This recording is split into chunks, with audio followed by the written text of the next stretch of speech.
Welcome to a quick tutorial on how to issue permits using the 08 app. So under the functionality of issue permits, we would then click on issue permit. We would select an armed response officer and allocate a firearm to the officer. The permitting system will then use a process flow of compliance, and if there is any compliance documents that are out of date or not loaded on the system, it will not allow you to issue a permit. So under this example, we have a Regulation 21 certificate which has not been found or is expired. If we select Tom Cruise as our armed response officer, it will tell us that compliance, including the valid handgun, matches. So that means that not only is the handgun still in date, or in other words, has a valid license, but all of the compliance around Tom Cruise, who's our armed response officer, is valid. So he's CIRA registered and in date, has a valid SAPS competency certificate for handgun, has business purpose proficiency for handgun, and a Regulation 21 for handgun in date. Right, so we can see that this handgun is a 40 S&W. We will allocate 13 rounds in one magazine to the officer. He will work in all areas from today at 0600 until today at 1800. So that would be a 12-hour shift. He can, let's call Tom Cruise our management. We can select to add or not add e-signatures to the permit. The reason you wouldn't select e-signatures is if you would prefer to print the permit out and manually sign it. We have special conditions on the permit, specifically for standby shifts and management who book permits for 72 hours and maybe keep the firearm with them at home. We can then click these special conditions saying that the company gives him permission to store the firearm at home and that he will store the firearm in a safe or strong room that conforms to SAPS standards 9531 and 2. So we'll submit the permit. On this user profile, we can see that this handgun has been allocated to Tom Cruise.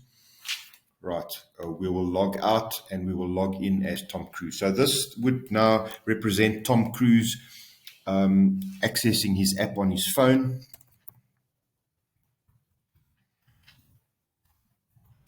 Right, where he would then put in his user and name, password. He would log into the app. So as an armed response officer, he would only have access to permits.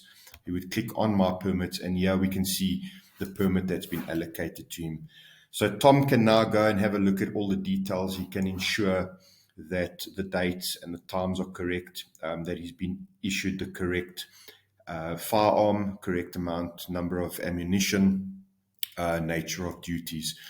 He would then select to either approve the permit, decline the permit, or return the permit. So for purposes of this demonstration, we'll approve the permit. It immediately puts a date stamp in that shows that login approved this permit at exactly that date and time. This little button over here will show as blue so that the administrators, shift seniors, etc. can actually see that Tom has approved his permit and it's actually it's current.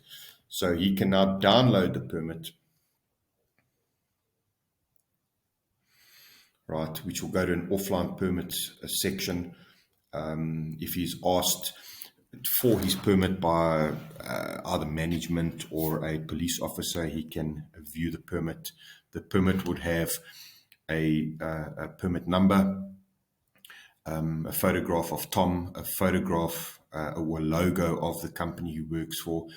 It would have Tom's name and surname, his ID number, his serial registration number, his employment address, the name of his employer, the employer's serial registration number.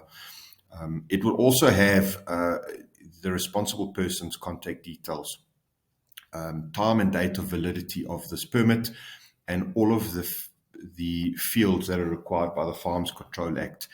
So areas that he's working, the firearms details, serial numbers, licensing, validity, caliber, and nature of duties. We would then have a e-signature for the security officer and an e-signature for the responsible person on the permit. Once Tom returns this permit, it will input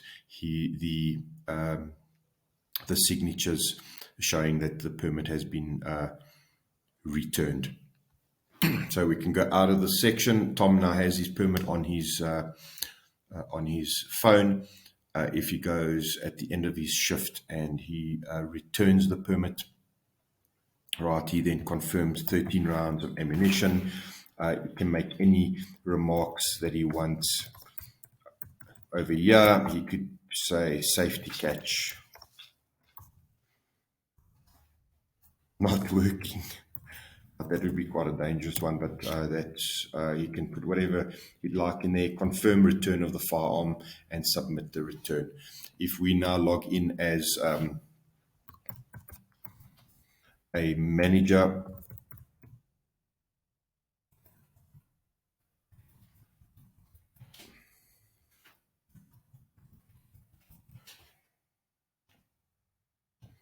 right, and go to permits, we can actually see that this little button is blue, which means it's been returned.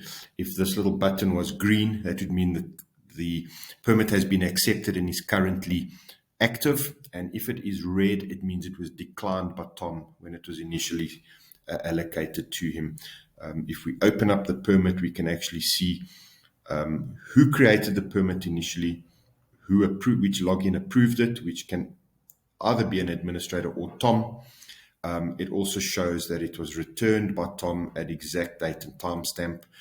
It shows that he returned the full amount of ammunition and that the e-signature functionality was used. And that's pretty much the issuing of permits. If you would like to see which permits were allocated during a specific date and time range, you can select that date and time range and it'll bring up all of the permits. Here we can see a permit that was declined.